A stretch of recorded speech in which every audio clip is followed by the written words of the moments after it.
Sunshine's Corner, being brought to you by Quint and Richie Studer.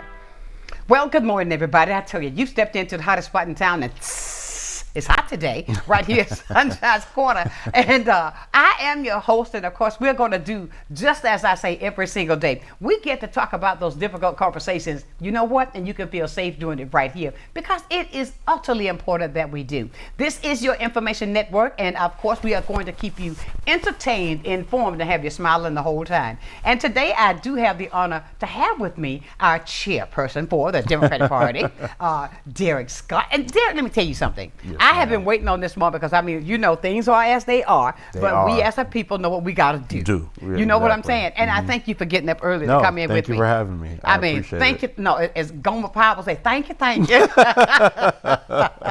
I want to invite everybody to be a part of this conversation with us today because I think it's utterly important. I say this quite often. If we don't talk about a situation, we'll never get it taken care of. And if we don't be able to become transparent to each other, we will never, ever get it taken care of. And Derrick, I believe you're the one. I love your transparency as well as mine. You can see through me.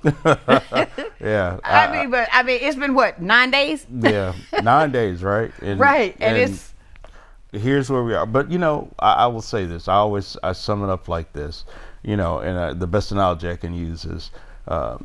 you know, you called and you said, Derrick, will you come in today to be a ghost? And I said, sure, I'll come in. Now, what is odd behavior to me is if you were to say, why are you here? I can't believe you're here. I told you I was coming, right? So I use that to say, President Trump told us what he was going to do. He said he was going to be a dictator day one. Here we are 9 days in. And, you know, I won't say we're shocked. We are shocked. But it's like, well, but he said it. We knew it, and we had firsthand experience because he's been president before. So it's not like we didn't know what we were getting. We knew what we were getting. He told us what to expect the second go round. Now he is just by the stroke of a pen. I mean, from day one, he wasn't playing, and so now here's where we are. So if we are in here on day 9. This is where we are. We got a whole 4 years. We can do this. We can do this. But you know, I love that analogy you use. But the fact of it is that we talked about Project 2025. I had that on this show so many times. We talked about that so many times, and so many didn't believe. And I think that we have exerted that belief in not going the other way to vote. We'd have done something better. But the fact of it is a fact, and I wanted to talk about that because I think some of us out there still thinking that, oh, it's not going to affect me, or this is not going to do. But as you can see, things are already being taken away, that dictatorship, so that what else is next to come? What you think? He's not just sitting there stuttering and doing his fingers. But as a community, Derrick, let me say this, as a black community, this is not our first time at the rodeo. No.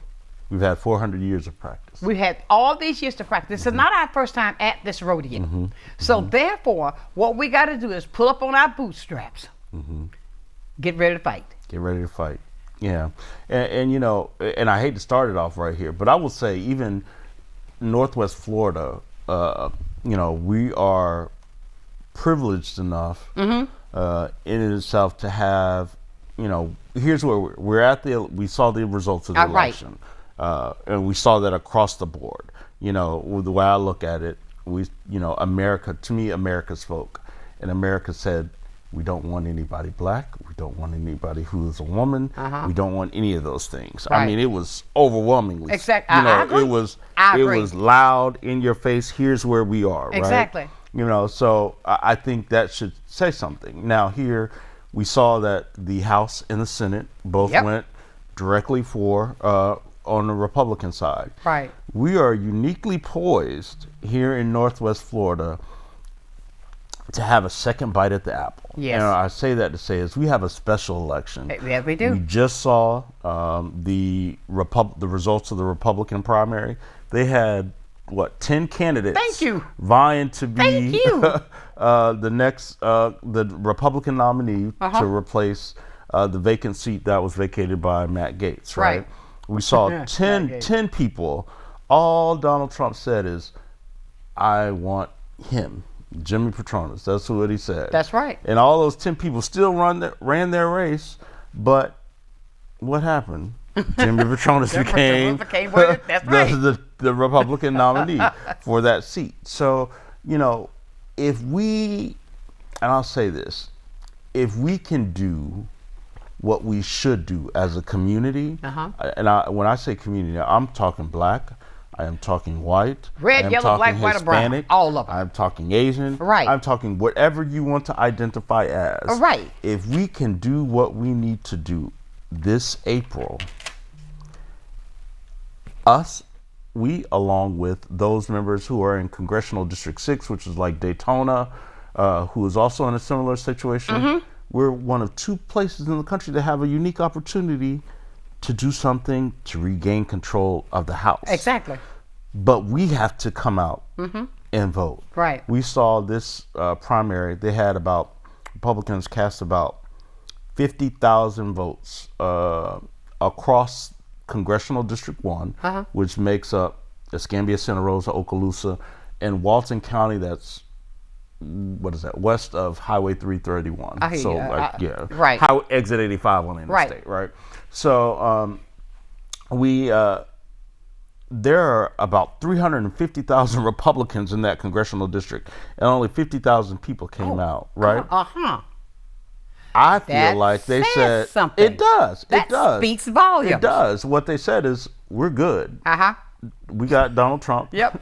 We got the House. Yeah. We got the Senate. We don't need to come out. We're good. Exactly. Right. So we're poised to have a unique opportunity to do something that will somewhat mitigate, right, the change. But we have to get out and vote. Do you think, pardon me, that they see what has happened that will motivate them to go out and vote now? Well, I hope that they see that the pen is being. I hope so. He said, we're not, Project 2025, you brought it up, said they're going to go back to uncap the cost of insulin. That's right. They're going to take the caps off of those top 10 drugs that most are commonly used. What happened?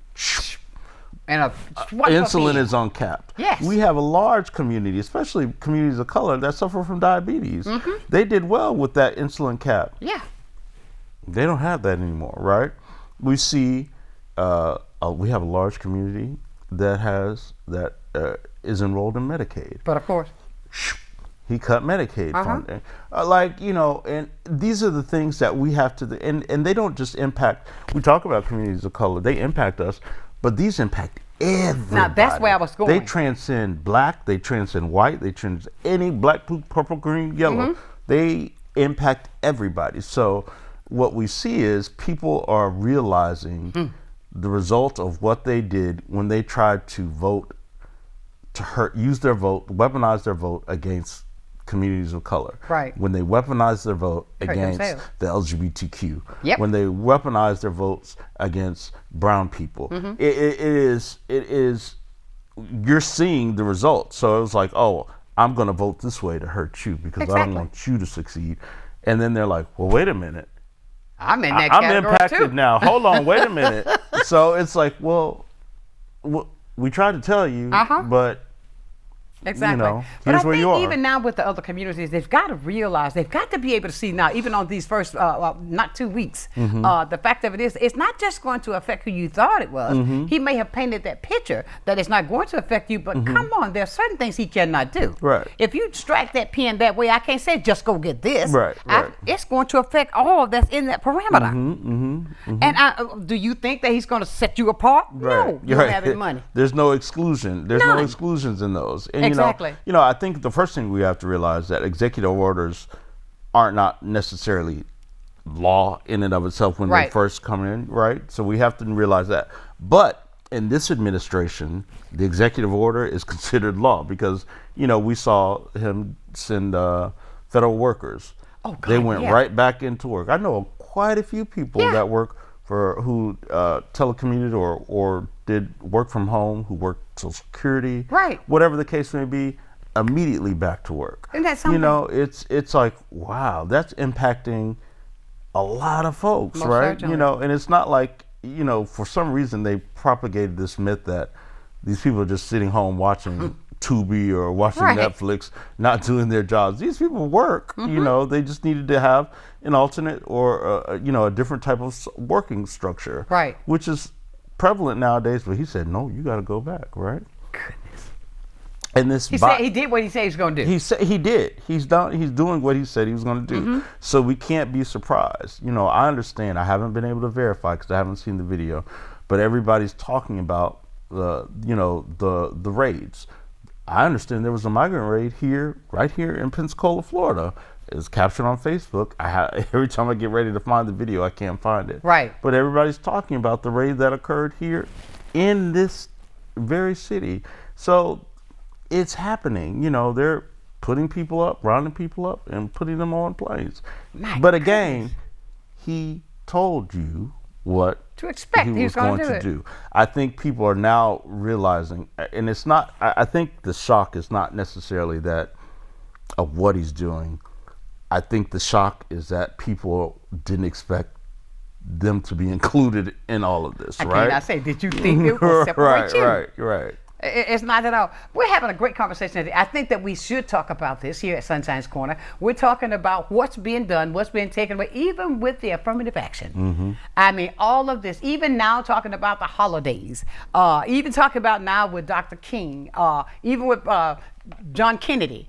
Oh God, with his nephew, Jesus. But but the fact of it is, these things that are being put forth that they are going to remove, that what we use as a platform that I think that our forefathers fought for us. But there's a lot of things that people also, I think, not of color, should realize, not just with the affirmative action, that all affects you too. Correct me if I'm wrong. It does. It affects you too. So it's not just for, you think, me. Right. But that does with you too. And that's the common myth, especially with affirmative action or diversity, equity, inclusion initiatives.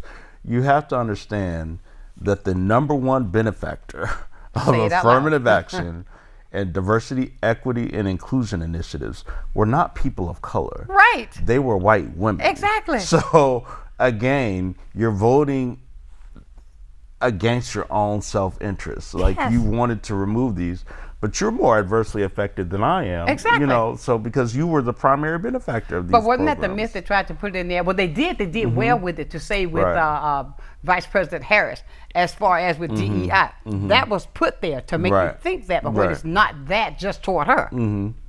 You know?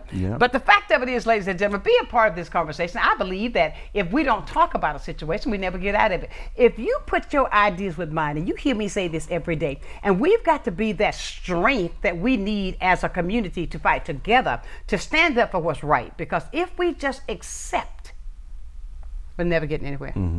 We're never going to get anywhere. And you can believe that or not. 850-432-7768. That's the number you can call to be a part of.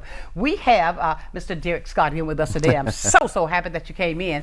And to talk about the things that what we need to do right here in Escambia County. Right. So that we can start to make sure so that we're prepared. People thought when he said that, okay, I'm going to lower the grocery prices. Did you really think that? You go to the store now, those eggs cost you $15, but still. What happened? What happened was he came back and said, no, I can't do that. Right. But we told you he couldn't do it. But everybody seemed, no, he can do it. It's going to happen. Exactly. Well, what happened? Where is it at? You know. What do you expect that? What do you think that our community needs to do? I mean, sure, we need to get out and vote and stand up and fight, but there are other things that I think as a platform that we as a community need to do as well by coming together. Yeah. So I think number one, we've got to come together. That's pure point blank. That's going to be the very first. I think for us, particularly, I say community of color, and I'm going to even say Black folks. Like you said at the top of the show, we're used to this. We've had practice at this. We know how to survive. I think we're going to have to do some things to make sure that we're educated. Exactly. And we're going to have to do some things to make sure that our dollars are invested in our own community. So what does that look like? You know, we were talking about it just off top line. You can't shop where you used to shop. That's right. Because those folks, as we've seen, companies are immediately rolling back their DEI initiatives. You know, I talk about, I'll talk about Target quite often. Everybody's, "Ooh, I love Target." I hear people all the time, "I love Target. Target. I don't want to go to Walmart. They're just so different." Target, and Target does this. Target promotes people of color. They are inclusive. Right. The first opportunity they got, they said, "Bye." They told you, "Get out. Do not pass go. Don't collect $200." They put y'all out. So I'm like, well, what happened to that inclusion? Exactly. We just 9 days into the presidency, and they said, "You got to go." Exactly. Like, that's everywhere. So I'm like, are y'all still running the Target now? I'm just curious. Exactly. Like, it's a thing. So we have to do things to help put ourselves. We have conversations in my family quite often, and one of the things we said is, everybody need to figure out if they could put an LLC, figure out how to create business for yourself and economic opportunities that aren't necessarily dependent on someone else, something that you can do. Right. We looked at, during the pandemic, we saw people become economically prosperous in many ways. We had people creating masks. Yes. That became a thriving business for a lot of people. So many of them. So we're going to have to find new and take it and creative use it. ways and to do something that can be economically beneficial. Get you an LLC, get you a sole proprietorship, do something that's going to benefit our community. That's going to benefit our community, that our dollars can go back in so we can be economically prosperous and thrive in these next 4 years. I agree. Ladies and gentlemen, we are having a great conversation today. We're just talking about life. Today we're talking about the things that affect us with this the people that are in the house right now at the White House, and how it's affecting us worldwide. But we're more concerned about right here in Pensacola. You can be a part of it. 850-432-7768. We'll be back with more right here on Sunshine's Corner.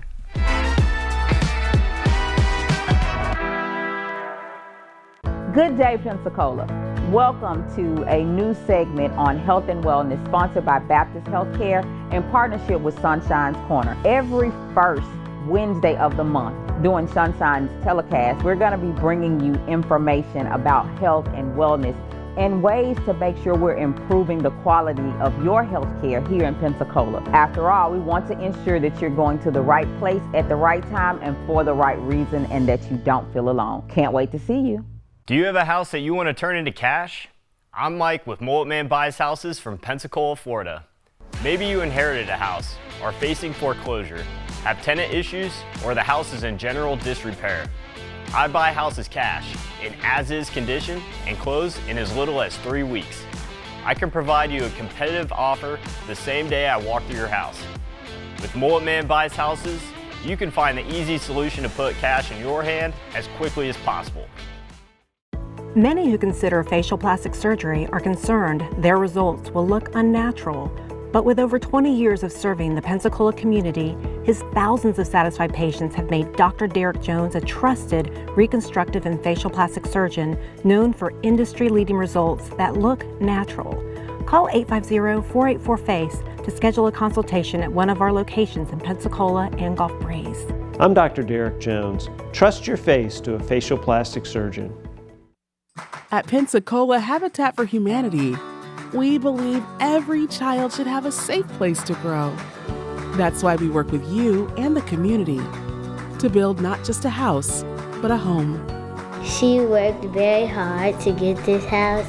I really appreciate that because, if it wasn't for her, I wouldn't be here right now. When you help build a home, you build a future. Pensacola Habitat for Humanity.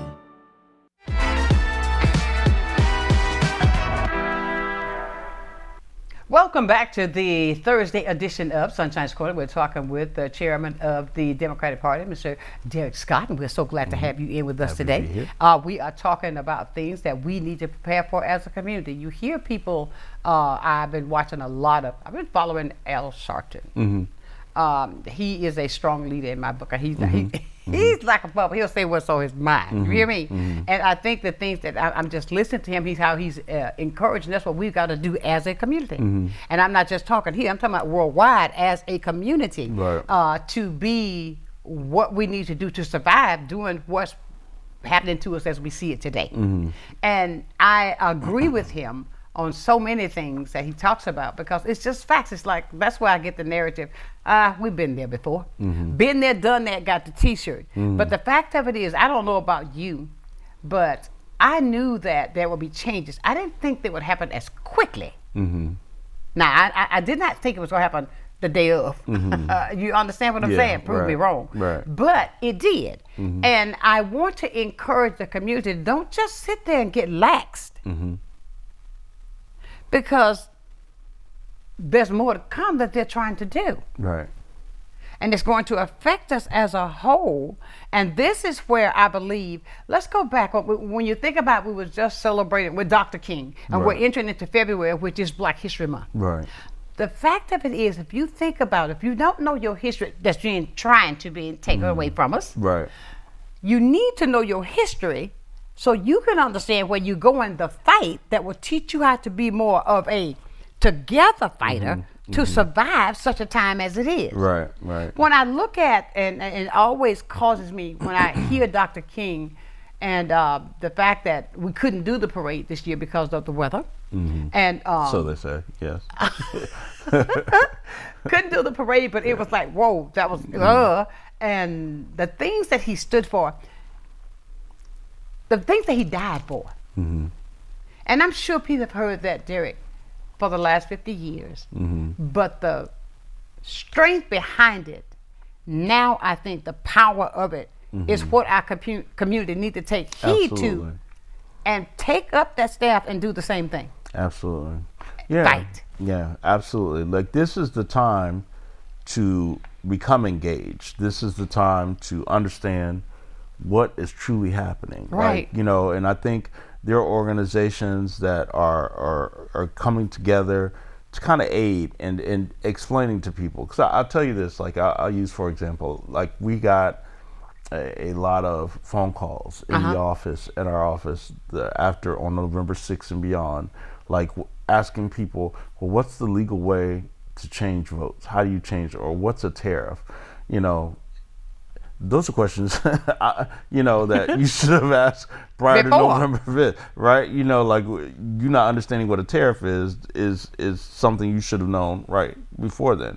But as the inordinate amount of people who asked how to change their vote was something that was, I'm like, well, there is no, you don't get a do-over, right? Exactly. It is what it is, right? So, like, there are organizations, like, I know the League of Women Voters, they're coming together to introduce a six-week series on civics, getting us back to the bases. Exactly. And, you know, there are a lot of people that don't teach civics anymore. There are a lot of people who have no clue about government and how this works.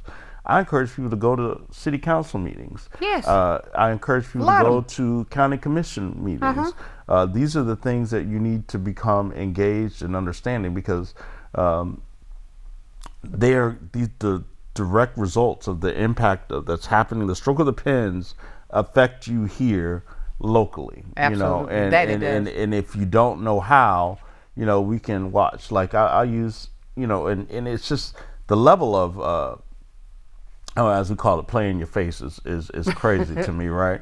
You know, we saw in 2020, people rallied around, our community rallied around Donald Trump because he purportedly gave you $1,200 in a stimulus check. Right. We know that, and we tried to educate you, right? We have spent years saying that he man, so he can get his name right, on it. he wanted to sign his name on a check, but that was from a Democratic Congress, right? So we know that was the issue. Like, oh, he gave us $1,200. No, he didn't. I promise you he didn't.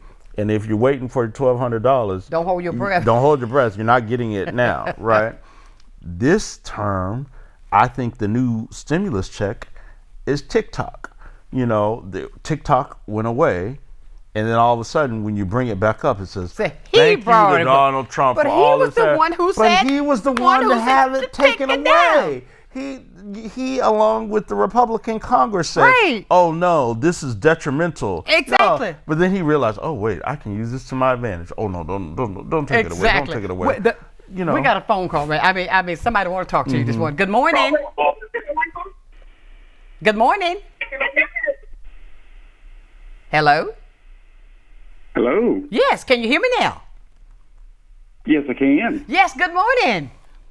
Good morning. Good morning to you and Derrick. I hope y'all are getting off to a great start. Hey, I just wanted to say, y'all are on point. Agree with everything, and of course, we'll be talking tomorrow. But yes, I want to, you were talking about education and the importance of learning about history, and I've done such a good job of educating young people to, about history, and with the vignettes that you'll be doing in Black History Month and all that. And and that is important. And just wanted to give you a shout out for that good work and tell you hello, and I'll see you tomorrow. Thank you so much, Jeff. Bye, Jeff. All right, y'all have a good day. All right, bye-bye. Have a good day, Jeff. And you see what I'm also doing, it's all going to reflect back, because I got to thinking outside of the box coming up for Black History. I want the parents to educate our children on our Black history, because they're not going to teach it in schools, right? And I think it's up to us. It is. Now, I want to say thank you to Miss Mamie Hickson. Wonderful woman. Isn't she wonderful? She is great. But kicking off next week, we got a panel coming in. And to educate, I want everybody to be ready for this for Black history. We've got a series of books called When Black Folk Was Colored. They're going to do that live here. Okay, wonderful. 5 people going to talk about it. Okay, but that's to educate people on what it is what we need to keep going with our children. Right. And Black history to me is so important. And when you learn things, I get excited to hear things. When I go back even to refresh myself on things that happened before, I understand why I'm here today. Right. I understand the struggle and what we're fighting right now to save this, that we've been there, done that, waving the flag. We know the story. But what we're trying to get people to understand is this: if we do not get the togetherness that they had back in the 60s and the 50s, that we're going to lose out. Yes. I'm going to be as transparent as I know how. Yeah. We red, yellow, black, white, and brown, because it's going to affect everybody. Everybody. Yeah. But if we as a community can come together, take the I out of the equation and put us in there, we can move mountains. We can. I think you're absolutely right. This time, I think back to, I always reference Jerry and the late Carol McIntosh, right? And the vision that they had some 30 plus years ago when I was in high school. They, along with the 100 Black Men, had a Saturday community school. Yep, they sure did. Where they taught, I had the privilege of being one of the tutors and instructors for 4 years there before I went off to college. And, the amount of Black history I myself learned. And they taught in a multitude of our young folks who are now, a little bit younger than me, but now older. It's amazing that you get stopped on the street and someone will recognize you. And they'll say, knowledge is power, That's right. And then I'm like, oh, okay, you went to Saturday school. Exactly. Like, we need to bring those type of things Exactly. back. It is going to be a part. Because I had my son into that program. Yes. Yeah, like it is absolutely going to be vital for us to start educating, making sure, because to your point, it's going away. It's already gone away in the state of Florida. So, and we saw with the stroke of a pen, he told the federal government to roll back Black history programs. Yes. Like no Black history programs in the federal programs. He said this. This is what's happening. Exactly.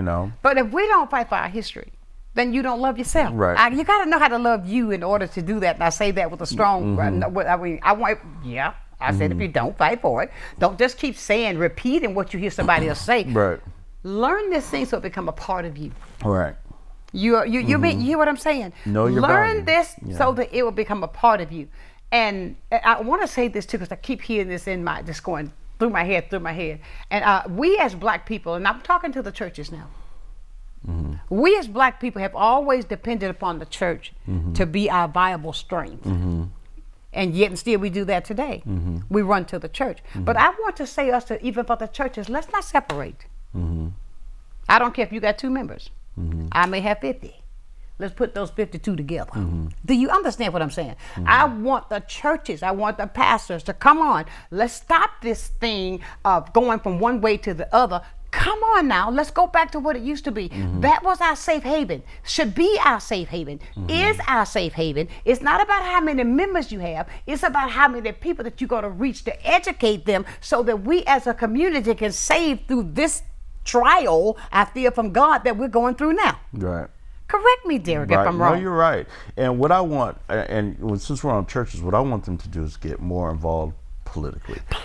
Just have the conversations. I'm not saying every Sunday you have to talk about politics. Right. But your churches, your congregation, your parishioners need to know you have a duty and responsibility to, educate them spiritually, but you also need to prepare them for what is happening here currently. Right now, we saw a small movement in this last election cycle where people were getting churches and congregations coming a little bit more politically engaged.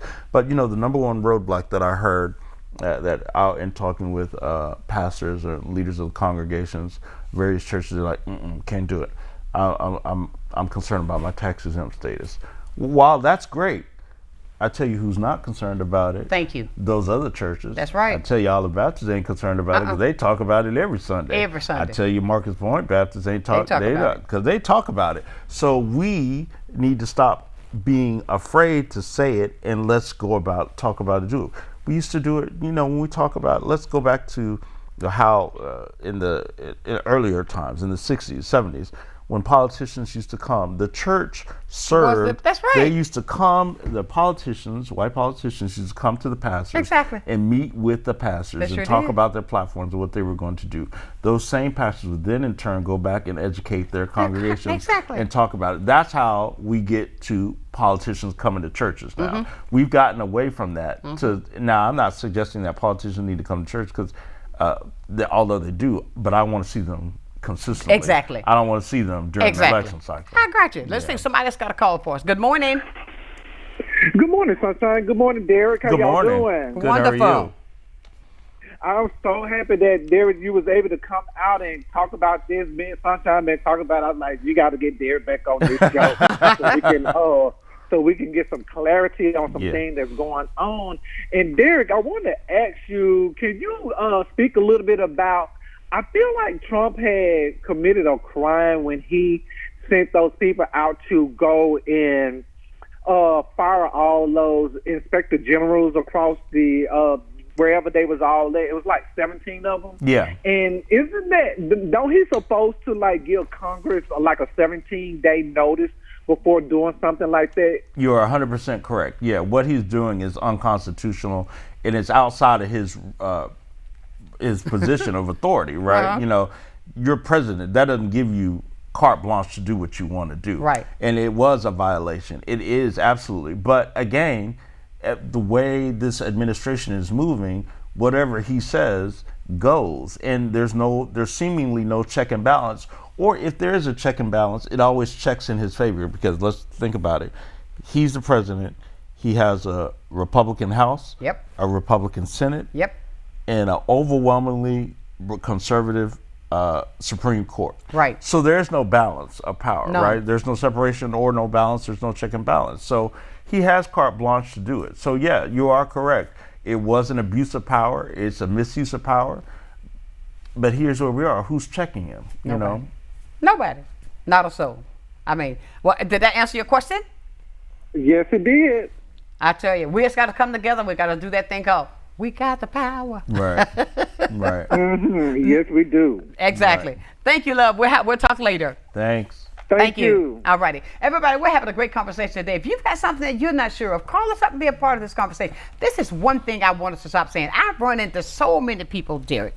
Oh, Sonshine, I was at the event a couple of weeks ago. I love your show. I want to call, but I'm scared. Call. This is Call. the place. Don't be afraid. That's what I say. Talk about the situation. We can get better. We've got more to talk about right here on Sonshine's Corner.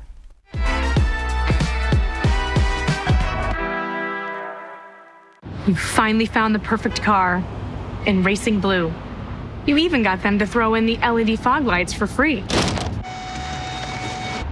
Auto Owners insures your car because some people never learn to parallel park. That's simple human sense. Ask the Messick Insurance Agency in Pensacola if Auto Owners make sense for you. Keep going. More. No, stop!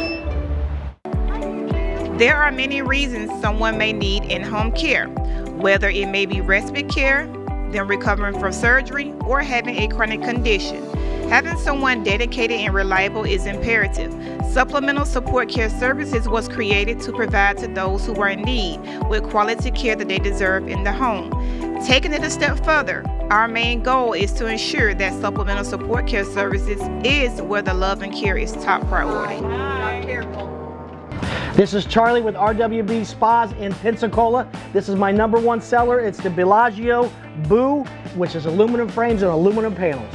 We believe in the Charles Deming philosophy, which is quality, and we have the aluminum frames, aluminum panels, our thick inch base, and the latest, greatest technology on the market. RWB Spas, this is why everybody comes here. It's because they purchased the #1 seller in the country, rwbhottubs.com, and come meet Bambino.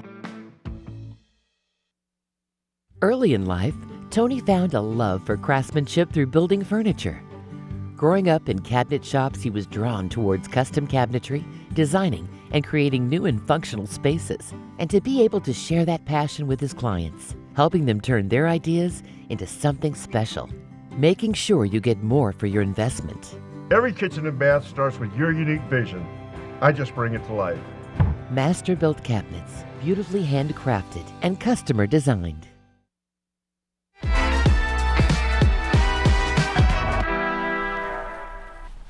Welcome back to this Thursday edition of Sunshine's Corner as we talk about the life as what it is today. Since the new Trump, president-elect, has taken force on with his pen, do you think there's so much hatred in the world? Do you think it derives from hatred? Do you think it derived from a lack of knowledge? Or is it the fact that is there a part where, because I when I think about it, I don't think I could hate anybody like that. Mm-hmm. You understand what I'm saying? Yeah, I think it's when you don't know me. It's hatred fueled by ignorance, rooted in fear. Fear of. Not they just don't know. When we talk about it, like it depends on the subject matter. Right. Let's talk about when he's done several initiatives. The first of which he did his executive orders. First, he talked about there are now 2 genders, right? Mm-hmm. We talk about, he did all this fear mongering about LGBTQ and trans people across the nation. Trans people are like 0.3% of the population, right? Of course. But all of a sudden, they did all this thing, trans. That's all you hear is trans. That's a small segment of the population that ain't bothering anybody, right? But this is what he did. But again, you're talking about, there are 2 genders, there's male and female. Again, when I say it's hatred, but it's rooted in ignorance, because you don't understand the difference between gender and sex. Mm-hmm. Male and female is sex. Right. Gender is how you identify, right? So I don't think, like, if you don't know that, you think, I'm saying, I don't think transgender people are confused as to who they are. They know that the sex that they were assigned at birth was either male or female. Exactly. Gender is how you identify. Right. It is not, so when you look at it, but that's fear, and then that's rooted in ignorance. Right. And then I'm fear because I don't know anything about it. So all you hear is trans. If you are concerned that all of a sudden they're taking over, not really understanding this is not an issue. It's never been an issue because it's not. People are free to identify how they want to identify. Right. But this is how we do things. When we talk about, again, the stroke of the pen saying we're rolling back Black History Month programs at the federal level. Why? You don't understand Black history. Some people say, black people haven't contributed anything in a while. Okay, well, put down your cell phone. Because last time I checked, That was a black man. Thank you. Don't go on the internet, because the person who put together the World Wide Web, a black man. Okay, now so let's talk about it. Let me ask you this. Right. Now, with the points that you're making, because there are a lot of things that I know that were created by black people that a lot of people don't know. Right. Is that the fear? Yeah. That because of, do you feel that the roles are going to flip? Right. Right. And I think there are a lot of people that are so concerned, particularly I would say non-black people or non-people of color, are concerned that if for some reason people get a little bit of power, that the roles are going to reverse and black people will do the same thing to them that you did to us. But we're not that kind of people. And right, black people, and again, this is rooted in ignorance, because what you have to remember or know is that black people are some of the most forgiving people in the world. Nobody's on that type of time. Nobody's trying to exact revenge. Oh, wait, just wait. I'm going to have you in bondage and chains. Nobody's doing that. Nobody's ever asked for the roles to be reversed. The only thing that people of color, black people, marginalized groups has ever asked is to exist and to be equal. And then treat me as I'm a human being, right? Treat me just as you would treat anybody else. And then you have to get out of this fear, which is, I have this conversation with people all the time. When when I say the word white supremacist, all of a sudden people are like, "Ooh, I'm not racist." No, I'm not suggesting you're a racist, but I can suggest that some of your beliefs, positions, and ideology are rooted in white supremacist ideology. Right. One of the things being having equity for people of color does not mean that I'm taking something away from you. Exactly. Right? Exactly. So you, black people and brown people, gaining something does not subtract from your position. Right. And if you believe that, again, that's a position that's rooted in a basis of white supremacist ideology. So we have to get out of that mindset of thinking that way. And I think that's where you see all of that's what fueled a lot of people's votes and decisions. Right. When we talk about it, I'd rather hurt myself than to see you prosper. Right. I think when we talk about history and knowing your history, maybe they should go back and check up on the Moors. I mean, go back then. Queens, kings. Who were they? People of color. Right. But yet and still, it wasn't the way until that power struggle was done back then because of the Moors who started out, and it's not like Moore, my name, it's spelled a different way. Right. I might be related to him. But what I'm saying is, though, these type of things that what has gotten us to the point where we are today. And what I want to convey to our viewers is simply one thing. We, as this community, now have got to come together. There's no if, ands, or maybes. Right. It's a must. It is a must. Stop thinking that it's not going to affect you. Even those who are, the few of us who are self-employed, get your education now on what he's doing so you can make sure that yours will stay as it is. Even when you were talking about the people of color that has things in these department stores, but they're telling you now, they're going to remove that out. But even if you do, I've heard people say, but go in and purchase that but they're still getting part of that. Right. So you've got to look at the whole picture. And my thing is this: stop being an acceptor of what's being given to you. If you know it's wrong, fight for it.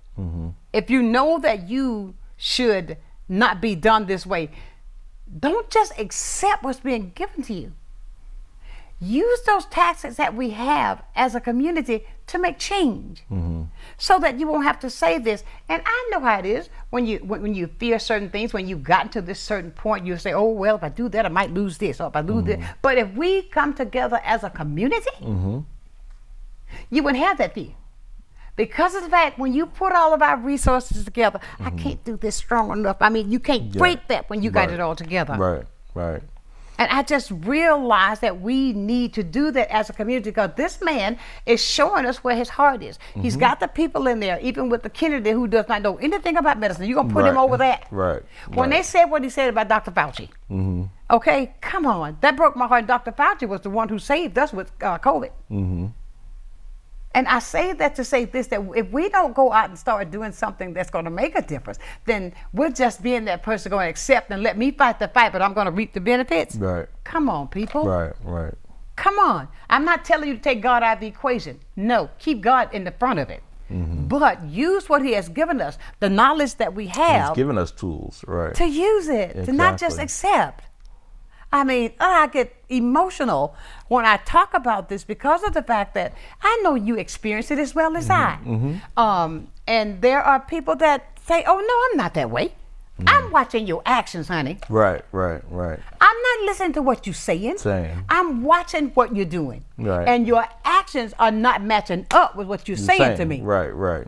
And that's right here in Pensacola. Right. I have that conversation all the time, you know, and like the one thing I get accused of, and it comes up often, is like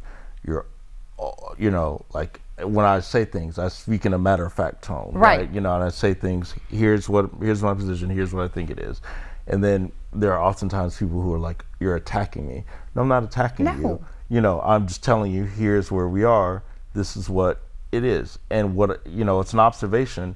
My goal is to hopefully everybody comes together, because this is the point in time that you need to, you know, they talked about being woke. You need to wake. It's time to be woke right now. Is like, going off. you know, it's the alarm is sounding. Like, wake up. You know, wake up. And you've got to first acknowledge that, oh, I'm impacted. Let's, you know, this is, and not I'm impacted, but okay, that's all right. I'm less impacted than they are, so I'm good. No, we're all in a very downward spiral. We can come together, do what's right, get together. This would be we would be so much further than where we are. Again, this is the result of people voting against their own self-interest. Exactly. I agree 100%.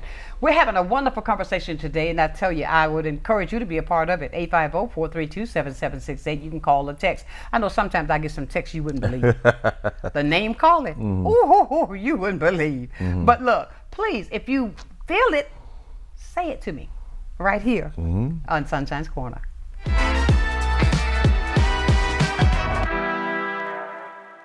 Welcome to Little John's Big and Tall, where tall men and big men go for style, fit, and comfort. We offer a wide variety of styles and unique brands that service all sizes from large to 14X, as well as tall sizes from large tall to 6X tall. Our knowledgeable staff are here to make sure you have a stress-free experience and answer any of your questions. Little John's has been named Best of Pensacola and Best of the Bay for 4 years in a row. Visit Little John's at 5700 North Davis or visit us online at littlejohnsbigandtall.com. It's time to find a health plan that can keep up with your life. A plan that makes getting care convenient, with doctors around the corner. I can get used to that. Plus, 24/7 access to care. Plans that keep more money in your pocket, with plan payments as low as $0. $0. Looks good to me. Let's find your health solution. Speak to a dedicated Florida Blue agent today. Call 1-850-393-7036 to learn more. From wanting the perfect dress for the most important day of your life to simply wanting to look your best, let 2 Times a Lady be your saving grace. Whether you're looking for an elegant A-line gown or a trendy cocktail dress, our expert staff will help you find the perfect fit. 2 Times a Lady has been dressing ladies in Pensacola since 1983. Call us at 850-474-3778 or stop by the store at 2755 East Olive Road. We can help you find the ideal dress for your event.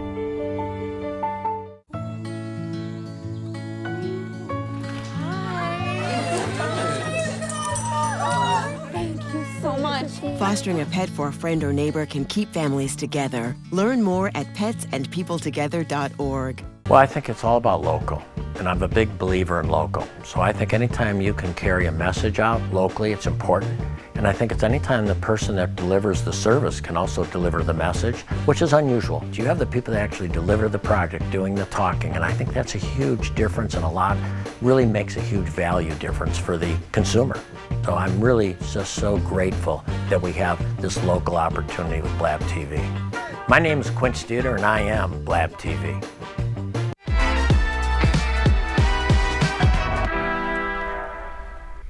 And welcome back to this Thursday edition of Sunshine's Corner as we prepare. And we're talking about things that's going to affect us right here in Pensacola, things that we can do as a community to come together to make a difference, to make change. Change doesn't feel good, but it's absolutely necessary.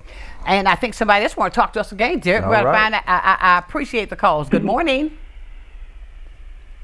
Yes, happy Thursday. Well, happy Thursday. Good morning.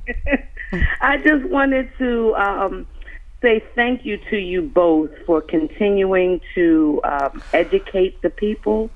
And I would like to, just say to Derrick, I would love to see that Saturday school come back or continue in some kind of way. I unfortunately wasn't a part of it, but I think that is what we need. And I agree with you, Sunshine. We do need to get together and just let me know when the meeting is. I'm ready. We got to put on our boots, baby. Yes, it's time. So let's get at it. Absolutely. Well, honey, we'll be calling. Thank you so much. All right. Thank you. All right, everybody. But this is what we're saying to the entire community. We're talking across the board. Let's come together and have a conversation. Let's do this. Open-minded, transparency. You would be amazed at what we can come up with by being transparent and talking to each other. Right. You'd be amazed. Right. And I think we got to get to the point, even with the Saturday school, that's a great idea to bring that back. Rest her soul, Miss Carol McIntosh, that she did that. And she was such a lover of education. Yes, she I mean, she was such an educator. And I could she would go, now, come on, now, what can I do, Linda? She never would call me Sunshine. But the fact of it is, we as a people are doing that now. We got to keep that going, because with the fact that the history of us has been taken away in our schools, then we've got to make sure that our kids know who they are. Yep. So they can understand where they're going. Yep, I credit them. Like I participated in Saturday school. I was there, we started just as instructors. They needed tutors, particularly in the upper level maths. And so there were a group of us from IB who came in. My goal was just to get my community service hours, because we had to have that thing and that amount in order to graduate. But the knowledge that I gained from just even being an instructor, listening to the chant and listening to the amount of Black history, because I wasn't fortunate. I went to private school for my younger years. There it is. And so and Black history wasn't taught. So to get it, that was my first time actually being exposed on a larger level to that. We got a text message. What was that text message, Jen? They want you to talk about the congressional hearings. Oh, okay, yeah. So, I'm not sure in what context. What I will say is that right now we're seeing a lot of Trump's appointments that are going through. Each one of them, for the most part, I'll say maybe with the exception of two, not qualified to be in where they are, right? And there are issues, but again, with the Oversight Committee being Republican dominated, right? They're going to get through those congressional hearings. It's a travesty. We saw the last of which, to me, the ones that were the most interesting were those of Pete Hegseth, Pam Bondi, and now RFK. Just listening to those folks where they are giving you every opportunity. They're showing you who they are, yet they're going to end up being confirmed anyway, right? So like when we talk about Pete Hegseth, for him to just say, okay, I just won't drink these 4 years. Right. Okay. It's just like, so that's the resolve. So that makes you comfortable to put him through. To your point with RFK, Pam Bondi, I'll go back to Pam Bondi saying, oh no, there won't be a hit list. Well, you have Cash Patel, who told you, he's already said, we've got enemies of the state, and here's the list of people we're going through, right? It's like, there won't be a hit list while I'm in the Department of Justice. But we've already seen the Department of Justice have stopped investigating the death of Breonna Taylor. Yes, they have. Investigating the death of George Floyd. And you mark my words, I guarantee you before the end of the Trump administration, that Derrick Chauvin, the man who That will be murdered pardoned. George Floyd, will be pardoned and be released. I thought that I was guarantee waiting for you that myself. You know, I'm waiting on it. I'm like, so it's like, you know, we're seeing this because he already said, he told you police will have carte blanche. That's right. So they do what they want to. And be immune to prosecution. So, like, why not start with the one that's already in jail? Mhm. It's gonna. I guarantee you, it's happening. So we're seeing these things play out. You know, and we have, again, this is why I continue to say, we have an opportunity to get. We have a do-over. Let's make it count. Right. Exactly. We've got Gabe Valamont, who is running for Congressional District 1. Let's get out. We can actually, there's an actual chance that she can get in, but we need to come together, do what we need to do, and vote. Absolutely. And that's it in a nutshell, my dear people. Everything that we're talking about, and I hope that we've answered your question, because we've gone from A to Z in 1 hour. But the fact of it is, these are things that I think that we need to keep right at the forefront. We need to keep the conversation going, because don't become laxed and think that it's not, because as you see, every day we learn something new that's being done that's affecting us. And I believe it's pointed toward us. That's just my opinion. So what are we going to do as a people? What are we going to do as a people? Derrick can come in here 50 times. He can come here 5 days a week. But until you come working with Derrick, there's nothing much Derrick can do. Because Derrick cannot do it by himself. No. Unless you want something to want to change, you've got to be a part of the change. So that it will affect us all. Derrick, thank you for getting up, coming in for me today. I'm glad to have had. And look, we're not done yet. We're going to be back with more. No, we'll be back we got with more. no more stuff to do. Thank you. And everybody, listen, Derrick said something a moment ago as I closed that I want you to remember this. When a person shows you who they are the first time, believe them. When a person shows you who they are, believe them. Maya Angelou said that, and that's a fact. Gotta go, but I'll leave it as I do every day. Never, ever, ever lose your focus. Always remember, if you keep God first, I'll guarantee you this, you're going to be a total success. Until tomorrow, we're going to be talking about the LGBTQ community right here with Jeff Knoll on Sunshine's Corner. So until then, know that I love you with a perfect kind of love. Keep shining while I'm gone. Sunshine's Corner, being brought to you by Quint and Richie Studer.